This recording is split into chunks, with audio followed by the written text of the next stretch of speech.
Right now on the National Weather Desk, Helene gets stronger. The tropical storm could be a major hurricane by the time it makes landfall. The storm surge is going to be significant, likely topping 15 feet. As people along the Gulf Coast get ready, those businesses here are concerned for what to expect with this storm. We'll explain what's causing the storm's rapid intensification. Gulf of Mexico is at record warmth. What it's like to be a hurricane hunter flying into the eye of the storm. The ride can be a lot more turbulent, a lot more crazy. And we'll look back at a devastating hurricane that struck New England 86 years ago. The storm actually remains a benchmark storm for all future New England tropical systems, as tropical storms and hurricanes. From our nation's capital, this is the National Weather Desk. Well, good morning and welcome to the National Weather Desk. I'm Emma Withrow. Tropical storm Helene is getting stronger this morning. Later today, it's expected to become a hurricane before moving into the Gulf of Mexico and strengthening even more. So here's what we know. Helene's expected to make landfall late Thursday as a major hurricane along Florida's Big Bend or Panhandle. The storm surge could be as high as 15 feet. Mandatory evacuations are already underway in at least 8 Florida counties. A state of emergency covers 61 of the state's 67 counties. Helene led NASA and SpaceX to delay a launch scheduled for tomorrow, and Florida University has canceled its homecoming football game scheduled for Saturday. Meteorologist Avery Tomasco is tracking Helene for us this morning. This is going to be a destructive storm. It's nearing the northeast tip of the Yucatan Peninsula as we speak. It's undergoing rapid intensification between now and tomorrow night, making landfall along the Big Bend of Florida as a major Category 3 hurricane. What's going to be remarkable about this storm as it makes landfall? One, yes, a well-defined destructive hurricane, but this is an unusually large wind field associated with Helene. These are in yellow, the tropical storm force winds, which could envelop much of the state of Florida. And with this big of a wind field, you're drawing in a whole lot more of Gulf of Mexico water. So the storm surge, especially here along this Big Bend of Florida, is going to be significant, likely topping 15 feet along a large swath of the northwest Florida coastline. Even Tampa Bay could see a storm surge 5 to 8 feet above ground. Communities all along the Gulf Coast are getting ready for Helene's arrival. Tanner Stewart continues our coverage from Mexico Beach along the Florida Panhandle. The conditions still very calm. If you could see the water behind me, not a whole lot of action at all. The winds are sustained right now. They have picked up throughout this morning, but the lightning has been a big factor over the last hour or so. Some heavy lightning in the area. Maybe expect a little bit of rain over this next hour or so. Traffic is starting to pick up too, but still not a whole lot of concern from the local businesses nearby. We're not seeing any houses or anything like that boarded up at this time, but looking across social media, the residents and those businesses here are concerned for what to expect with this storm as they're still reeling from Hurricane Michael 6 years ago. That storm caused billions of dollars in damages. We're going to make our way east, continue to see what we can find as this day goes on. Reporting for now from Mexico Beach, Florida, I'm Tanner Stewart. Hurricane hunters have already flown 2 missions into Helene. Those flights gather critical data, which is then sent to NOAA, which helps meteorologists forecast Helene's potential path. We spoke with one of those hurricane hunters about what it's like to fly into the eye of the storm. It means we're flying right through thunderstorms. We're intersecting it. So the ride can be a lot more turbulent, a lot more crazy. We can get struck by lightning. We can experience extreme turbulence as we're going through Category 5 eye walls of hurricanes. We start turning, and you don't want to get caught on the updraft on one of your sides of your airplane because then you're just going to get flipped. Got a good time. If it starts getting really turbulent, we basically know where we're going. We're going to the eye, and we get into the eye. Then we start maneuvering to find that center fix of the storm. There are some that are definitely gnarly situations. Shall I say, there's been a couple times where I've been on flights where we've kind of got caught in an eye wall where we couldn't get out of it. You don't want too much ground speed. You don't want too much speed. You don't want to be too slow because then you can stall. Hurricane Irma, I flew on that storm as it basically peaked and flew over, I think it was St. Martin, and saw, actually, we could tell from the air at 10,000 feet Like the entire runway was the beach. Like the water and the beach was totally over that runway. And wow, like Cat 5 just wiped this island out. So just being a part of some of those missions, knowing that it's making a significant impact for the people on the ground and the Hurricane Center to issue their warnings, definitely very impacting to us in the airplane. Helene's expected to intensify rapidly before making landfall, and the reason for that is the extremely warm water in the Gulf of Mexico. So Emily Gracie spoke to a climate scientist about how hot the Gulf's gotten this year and how it's going to influence the storm's impacts on land. Gulf of Mexico is at record warmth right now. We haven't seen sea surface temperatures and especially as much heat content, that is how much heat the Gulf of Mexico is holding. We haven't seen this much in the historical record for this time of year. We saw it, I feel like, a few times last year, this rapid intensification. So is that part of the difficulty in forecasting this, is that this could go from something a little weaker to all of a sudden a really strong hurricane right before landfall, and perhaps even in like the middle of the night when people aren't really as prepared? That's right. So we saw with Hurricane Beryl, before it hit the Lesser Antilles, this storm started at like a tropical storm, then Category 1, and it jumped all the way up to Category 4 overnight. For a really long time, we were good at predicting, where a storm is going to go, the sort of the track, like where is it going to make landfall. We're still pretty good at that, but we've been getting progressively better at sort of one of the weaker aspects of our prediction, which is how intense the storm is going to be at landfall. And so it's difficult to say whether a storm will be very intense at landfall or not quite that intense. We don't know in the beginning, but we do know that the conditions are right for it to undergo rapid intensification in the case of Helene and many of these other storms as well that are sort of living in these very warm sea surface temperature environments. Do higher sea surface temperatures influence certain impacts of the storm more than others? Yeah, that's a great question. So all of these things are linked within a storm environment. The amount of rain that is coming from the storm is sort of picking up moisture from the ocean surface, which is going to pick up more moisture when the temperatures are warm. And that moisture is also going to sort of be wrung out of the storm more effectively, almost like when you wring out a sponge, if you have a stronger wind speed. That stronger wind speed can cause more wind damage. It can also bring on shore more water in the form of storm surge. So all of these things are connected through to how intense the storm is and how much water it sort of is carrying along with it. And here's visual proof the storm's rapidly intensifying. Take a look at this. This is a satellite loop of Helene. You can see the low-level circulation around the eye right in that middle of the screen. And now look to the bottom left and then to the right. All of those clouds you see are expanding up at a higher elevation. That is rising air and thunderstorm development, all of which is a sign of strengthening. And did you know a hurricane, typhoon, and cyclone are actually all mean pretty much the same thing? What dictates the different names comes down to basically just geography. So let's check out a recent Instagram post from meteorologist Jeff Xline to learn more about all of this. Storms that form in warm tropical waters that contain heavy rain, low barometric pressure, and winds in excess of 74 miles per hour are classified as tropical cyclones. Now, these tropical cyclones have different names depending on which region they are formed. In the Americas, we are more familiar with the term hurricane. That's because hurricanes form in the Atlantic and the Pacific Ocean. Now, if a hurricane in the Pacific crosses the international date line, it becomes a typhoon. This last happened back in 2014 with Hurricane Genevieve. As it crossed the date line, it became Typhoon Genevieve. And that's because in the northern Pacific, these storms are known as typhoons. They're called cyclones in the South Pacific near Australia and New Zealand. And for all the latest and most up-to-date information on Helene, be sure to follow us on our social media. We're going to be tracking the storm all day here. We also post weather content from our team of meteorologists across the country. So you can find us on Facebook, YouTube, Instagram, X, and TikTok. Just search up the National Weather Desk or scan that QR code on the bottom left corner of your screen. And coming up on the National Weather Desk, we'll take a look at how the extreme drought is impacting wildlife in Ohio. And we'll find out how wilderness in California are killing off local fish populations.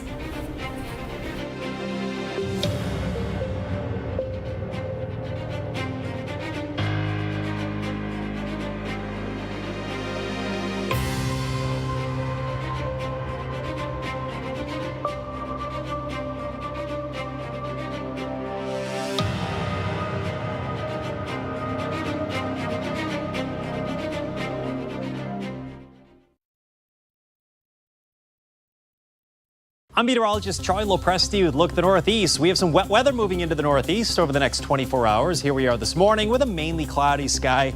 Clouds will be thickening throughout the day, and there is the chance for a few showers. That's about 2:30 in the afternoon. Now, our wettest day still looks to be Thursday. The rainfall moves in tonight and extends into the day Thursday, particularly in New England. That's about 10 o'clock in the morning on Thursday. Now, a front moves through late in the day, and that will set the stage for drier air to move in to end out the work week. Look for highs on Friday in the 70s. I'm Chief Meteorologist Gerard Jabali. Here's a look at the Mid-Atlantic region. We're going to continue to see the wet pattern, so Wednesday is going to be likely a very wet one once again. Showers and thunderstorms likely, mostly cloudy skies. We will not see a whole lot of breaks in the clouds. We'll see it pretty much socked in until we get into later on Thursday where some sunshine could reach the ground, but still a chance for afternoon showers and thunderstorms. Temperatures easily reaching the 70s, if not 80s to the south, but likely even warmer for Thursday. I'm meteorologist Vitas Reed. Here's a look at your southeast forecast highs. We're looking at temperatures in the 70s from Nashville through Tupelo, Atlanta at 77 degrees, 85 Pensacola, 88 in Tampa. Keep an eye to the Gulf of Mexico as we have our next tropical system moving up into the Big Bend region. A potential for a Category 3 hurricane making landfall as we get to Thursday night, bringing plenty of rainfall all the way up into Georgia as we get into Thursday. Also storm surge and strong winds of a Category 3 storm expected.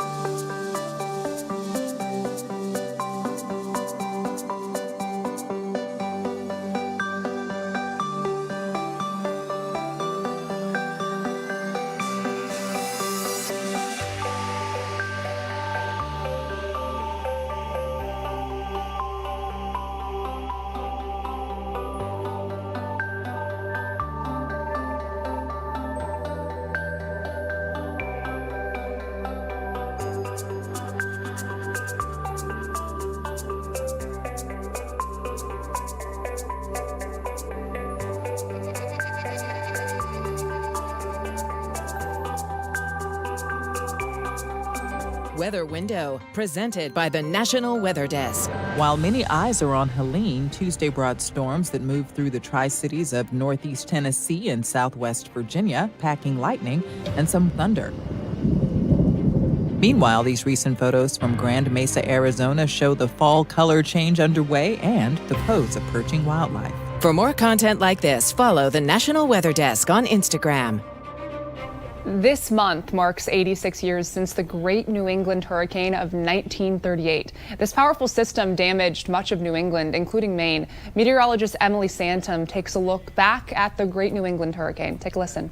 On September 9th in 1938, the Great New England Hurricane of 1938 actually formed as a tropical depression off the coast of the Cape Verde Islands. Made landfall a couple days later on September 21st as a Category 3 on Long Island and southern Connecticut. Now, tropical downpours from this system led to flooding of several New England rivers, like the Connecticut River at Hartford in Connecticut and the Merrimack River over New Hampshire, pictured right here on my right.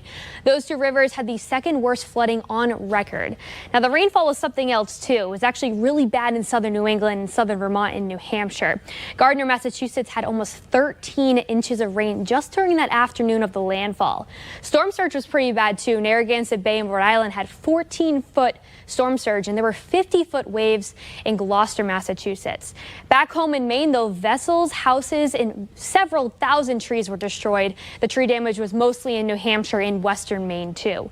The wind was pretty bad as well. There were over 180 mile-per-hour gusts. There was a sustained wind speed of 121 miles per hour. Blue Hill Observatory. Here's actually the official log from that day down in Massachusetts.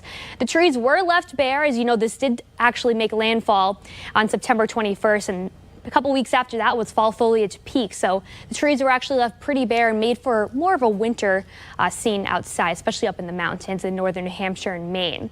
The storm did move out on September 21st, but at the end, the storm actually remains a benchmark storm for all future New England tropical systems, as tropical storms and hurricanes. Parts of Ohio are under extreme and exceptional drought. According to the U.S. Drought Monitor, those are pretty much the two worst levels. So when areas are parched for water, how are local wildlife responding? Nick Veland reports they modify their behavior. the flow of water trickling into a pond. When water is scarce coming from the sky, wildlife looks to adjust on the ground. They kind of just bunker down, right? So they're not out flying around, being really active. They just kind of want to conserve that energy until we get that rain back and they can start moving around and having all those resources. Kyle Casey with the Ohio Department of Natural Resources says wildlife will be able to survive the lack of rain, but there is a lack of reproduction. We might see less eggs and we might see less broods, right? So one bird that might have 5 different clutches in a year might only have 3. And once the water comes back and the good temperatures come back, they bounce right back. Casey says these animals find ways to survive, so putting out water to try to help causes more harm than good. And now all of a sudden you have this one water source here, and that's going to attract all the insects, it's going to attract all the birds and wildlife, right? You're talking more than just birds. It could be deer, it could be raccoons, you name it. And now you've got such a congregation of wildlife in one spot. With all the insects that come, especially like mosquitoes, that is going to really up the risk of getting disease transmission between them. With the ongoing drought in West Virginia, hunters across the state are concerned about how their season could look. While the State Department of Natural Resources says it's too soon to make hunting season predictions because the drought's impact on food sources isn't quite clear yet. They say the drought shouldn't impact most of the fall hunting seasons. However, hunters say they're already seeing negative impacts. We had some good deer activity for a good while. And then about 2 weeks ago, it was like somebody turned the faucet off with the water and they quit coming around. Virginia DNR says hunters may have fewer opportunities to find certain species like waterfowl and rabbits due to reduced water flow and lack of vegetative cover. The fall season is one of the most popular times for hiking. For some people, the best time to hit the trail is in the evening, but if you plan to hike after dark, there are some steps that you should take to make sure you're prepared. Drew Powell has more on this. We recommend the buddies system when out hiking. Take someone with you, make sure you have some phone service. And just like during the daytime, if you are planning to go for a hike in the evening hours, always make sure you have a fully charged cell phone on you. And it's also a good idea to let somebody know which trail you're going to be on. That way, if you do become unaccounted for, they know where to start the search. If you do end up coming out here by yourself, always make sure someone in your circle knows where you are. Let them know what trail you are going to be on and how long you expect to be on that trail. And another great way to do that is to write a note and put it on your windshield. Having some reflective clothing, reflective markers on your bags when you're out hiking would be wonderful, because if we have to do a search and rescue for any of the hikers in the evenings this time of year, it's easier when we're shining lights up on the canyon walls, or if we're looking for folks when we see that reflective light coming off you. Whether you're hiking by yourself or if you're in a group and you are going to go out and hike in the evening hours, in addition to having all of the major essentials with you, it never hurts to take a first aid kit. That way, should you encounter a problem, you at least have something on hand to help you until additional resources and a rescue team arrives on scene. Lake Elsinore in California is back open despite the airport fire still burning in the mountains. Now officials say they've lost thousands of fish as the fire dumps ash on the already delicate ecosystem. Joy Benedict takes a look at what's been done to save the lake's fish. It is a calm, quiet day on Lake Elsinore, but what lies below the surface is alarming to many who love this lake. There was some dead fish. I guess my guess would be the smaller fish ate the ashes and they died. Isaiah Gutierrez fishes here frequently and was surprised to find thousands of fish dead last weekend. It was quickly discovered that low dissolved oxygen levels. Adam Guffarati is the community support manager for Lake Elsinore. He says upwards of 6,000 threadfin shad washed ashore last Friday. The oxygen in the lake was at 0. Threadfin shad is very vulnerable to changes in oxygen and temperature. So as that oxygen level went down at night, the threadfin shad went into crisis mode. He says with ash covering the lake for 3 days, the algae didn't get enough sunlight to produce oxygen, and the small, sensitive fish suffocated. But thankfully, they caught the problem in time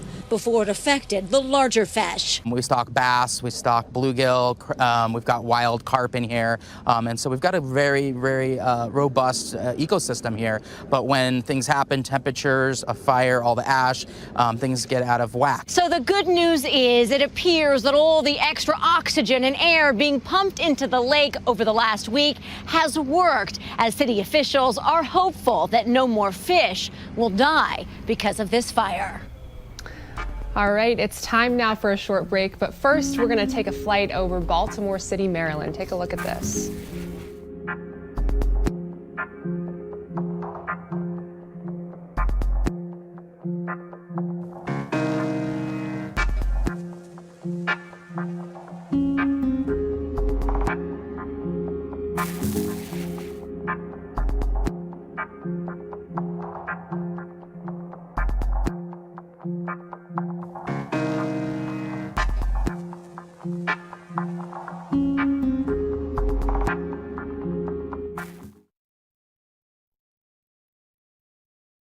Well, a very good Wednesday morning, everyone. I'm meteorologist Andrew Buckmichael. High temperatures in the 80s and a lot of sun across the plains, but still dealing with some lingering showers and a few storms out there across the Ohio Valley. As we head into the day tomorrow, some rain starting to push its way in from the Gulf later into the day, but most of the Midwest and the plains, a lot of sunshine. That rain from the tropical system Helene pushing up even more heading into Friday. Good morning, I'm meteorologist Alex Garcia. Here's a look at your regional weather. Downright nice, all the way from Amarillo down into a Midland. We're sitting into the 60s and 50s, all the way back home to Oklahoma City. Very warm and humid down to the south. A front will push southward today. That'll bring rain into Louisiana, southeast Texas, and deep South Texas as well. Temperatures will be moderating just a little bit, but still pretty warm. I'm meteorologist Alex Garcia. That's a look at your regional weather. Well, hi there, everybody, and a happy Wednesday to you. I'm meteorologist Shannon O'Donnell, sliding into late September with our first fall storm here of the season in the Pacific Northwest. That'll tamp down the temps by about 20 degrees today in the Emerald City, 60 and rainy in Seattle versus 110 in Phoenix. As this next weather maker rolls into the Pacific Northwest, it's going to whip up some gusty winds east of the Cascades. And that's the scene from here.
A Florida family is mourning the loss of a teen who died from an apparent lightning strike. This happened earlier this week, and Nicole Ensalada has their story. I'm calling because I'm in front of my house, and in front of my house there is a guy in the bicycle, and he's on the grass, and it's raining and thundering. The person who lay motionless in the rain was 16-year-old Cameron Day. He was extraordinary. He was humble. He was loving and caring. And he was just a kid riding his bike home from MacArthur High School band practice Wednesday in the driving rain. We didn't know what happened to him. We didn't know if it was the lightning or something that might have hit him. It was an apparent lightning strike. The 11th grader burned on his chest and inner thighs, and you can hear the thunder in the call to 911. What's the address? 33023. And he don't move. He's been there like for 5 minutes or 10 minutes. He's on the bicycle, and oh my goodness. Holy. What's going on, sir? No, it's thundering. Okay. I'm here outside the house.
Well, thanks so much for joining us. I'm Emma Withrow. Make it a great Wednesday, and I'll see you right